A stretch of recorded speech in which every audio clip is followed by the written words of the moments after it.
Alright, just so we're clear, I do not hate Disney's The Lion King. I enjoyed the film even while rewatching it all these years later to make this video. What I am saying with this title is that I think it's a bit overrated, specifically with how it handles the delivery of the primary message of the film, but overall, I think it's a good movie, okay? Okay. So The Lion King was an absolutely shocking success of an animated film, even when it came out back in like 94. It had a budget of 45 million with a gross revenue of that much, and became the second highest grossing film of its time. It's remembered as one of the best classical Disney animated films to exist, and it followed up from Aladdin's success, and you'd be surprised to learn that many of the people actually working on it tried to get off the project because few thought it would actually be the box office explosion it was, and many would leave to work on Pocahontas, which everyone thought would be Disney's cast explosion of 95. That fun fact out of the way, I decided to revisit the movie because my dad pays for a Disney Plus account and I might as well use the darn thing, and also because I'm an older boy now, and looking at films in a far more critical and analytical view than my younger casual viewing self did. I mean, it's a movie about a know-it-all jerk of a Prince Simba and heir to the throne losing his father Mufasa because of his jealous uncle Scar killing him, and sends an assassination squad to kill his nephew too, then wrecks the land through negligence, and Simba eventually turns after a nice little nomadic lifestyle which teaches him humility through a simpler existence to defeat Scar, regain the throne, to better rule the land. I mean, it's a pretty neat film, and the animation, visuals, and sound design still holds up to this very day. And I found myself still enjoying the 88-minute runtime even today, although I noted a few issues with how the film was trying to convey its primary message through a few, let's say, staggering moments. If you're unaware, the primary message of The Lion King is about accepting the fact that bad things happen in life, and to accept responsibility for your actions and causing some, and confronting your problems, not fleeing from them or ignoring it.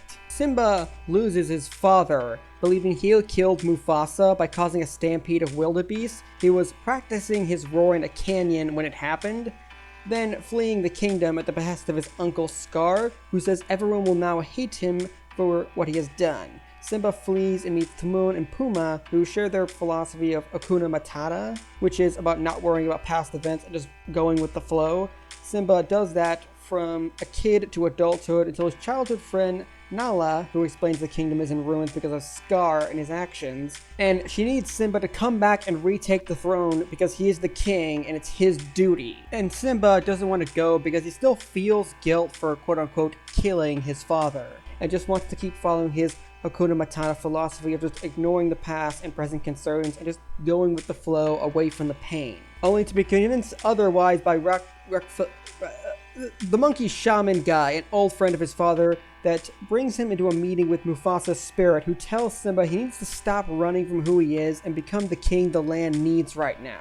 Simba is still hesitant, of course, saying the past still hurts even if it is behind him, and I think the shaman guy puts it best. The past can hurt. The way I see it, you can either run from it or learn from it. Amen to that. It's quite refreshing to see Disney's studio, something that's known mostly for its films with the message of following your heart and your dreams can come true, making a film where the primary takeaway is bad things just happen. Don't mope about or ignore the problem and face it head on. Take responsibility for your actions and the effects it has on others. It's quite the mature lesson to try and impart on kids, and one I think people need to hear, because screwing up is something that happens to everyone, but trying to ignore or even cover up won't change what happened nor help you in reconciling what you did. Only owning up to it will. It's a good message, and the way it's delivered here is swell, but it ends up falling flat with how the rest of the film plays out. Recall that when Simba decides to return to Pride Rock to stop Scar and retake the throne with full determination, mainly what Scar does to stop him is just ask, oh, how did Mufasa die? And Simba regretfully admits that it was his fault. And how does his mother and the rest of the lions, including Nala, react to this? by sitting there stunned as Scar throws blame onto Simba and even dangles him over the edge of a cliff with fire below. It's a really intense scene, sure, and it makes the previous delivery of the message fail, because Simba fled the kingdom as a kid because he thought everyone would blame him for killing Mufasa and wouldn't understand that it was just an accident, and when convinced to accept responsibility for the exact thing, he went in and, well, what he feared happened. Absolutely nobody is willing to even just hear him out or take his side when Simba tries to say that it was an accident. Even his own mother and Nala just stand there and leave Scar to execute the poor guy. It's only when Scar admits that he was the one who killed Mufasa and Simba forces him to confess to everyone a second later does his family, friend, and the rest of the lions actually support him.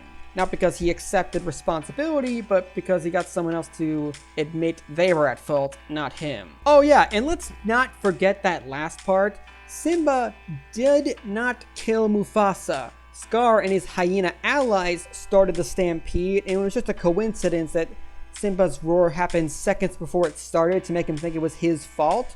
So accept responsibility for your actions, even if those actions weren't yours. Or more likely, get someone else to admit fault, because yeah, that's a lesson we want to impart on kids. When Mufasa showed up from the spirit world to speak to Simba and encourage him on, at no point does he take like 30 seconds to say, oh, by the way, all that guilt and stuff you've been stewing away with for decades while on your little journey here, don't worry about that. You weren't the one to kill me. That jerk Scar did to usurp the throne. Now go kick that mother trucker's ass and save the kingdom. So even when Simba was talking to someone who knew the truth, they didn't tell him. I mean, his own father didn't tell him, don't worry, it's not your fault.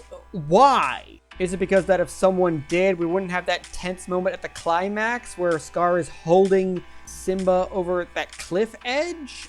Was that scene really so necessary? And let's talk about the most popular song in the film, Hakuna Matata. And when I say most popular, I mean apparently this song was Let It Go before Frozen was even a thing. It is literally a musical piece about ignoring your past mistakes and any present one, and just going with the flow and ultimately just forgetting about it, to not take any responsibility for your actions because, oh, it's just in the past, just forget about it, whatever. Which is not the kind of thing you want kids to be taking away, because they will be screwing up a lot in their younger years. And when the mistakes have minor consequences, they can perhaps learn to consider their decisions more carefully in life. I mean, Simba went through some serious emotional trauma as a child, seeing his father get trampled by a stampede trying to save him, and then being forced to flee from the kingdom he's known.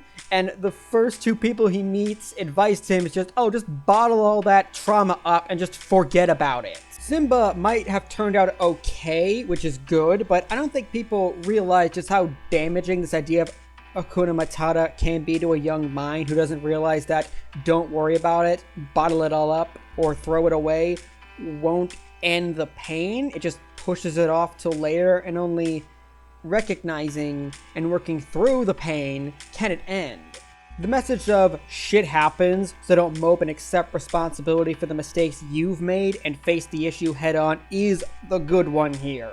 Except don't, because no one will understand nor hear you out and will dangle you off a cliff to an inferno to die, as the Lion King shows. The film does not do a good job of linking the primary message to the story and causes it to fall flat. It's a really good lesson too, and I wish they had done a better job of explaining it within the story.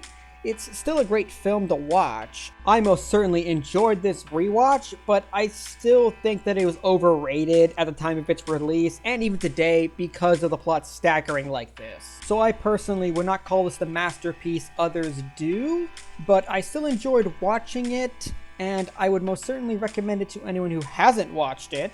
Just try not to take any life lessons from it. If you like this video and are new to the channel, click that like button and comment your thoughts down below, and head over to check out my other video essays, music analysis, and series on She-Ra and the Princesses of Power. You might find them enjoyable as well, and consider subscribing for more content to come.